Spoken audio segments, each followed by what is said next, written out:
দুঃখ বা বিপত্তি কার জীবনে আসে? এমন কোনো ব্যক্তি আছে যে আসেনি?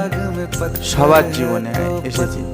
এই দুঃখ আর বিপত্তি মানুষকে নষ্ট করে দেয়, কিন্তু এই দুঃখ আর বিপত্তির সাথে লড়াই করতে পারে সে, যে ভগবানের উপর ভরসা রাখে, বিশ্বাস করে। পরিবারের চিন্তা, নিজের চিন্তা, সন্তানের চিন্তা, সমাজের চিন্তা, সমস্ত কিছু তাকে নষ্ট করে দেয়। কিন্তু যে ভগবানের ওপর ভরসা করে, এটা নিশ্চিন্ত থাকে যে ভগবান আছে তো, কিছু তো একটা রাস্তা হবে, কিছু তো একটা রাস্তা বেরোবে। কিন্তু হ্যাঁ, ভগবানের ওপর বিশ্বাসটা, দৃঢ় বিশ্বাস দরকার, ভরসা, দৃঢ় ভরসা দরকার, তবেই সে উদ্ধার হতে পারবে। ভগবানকে ভালোবাসো। রাধে রাধে।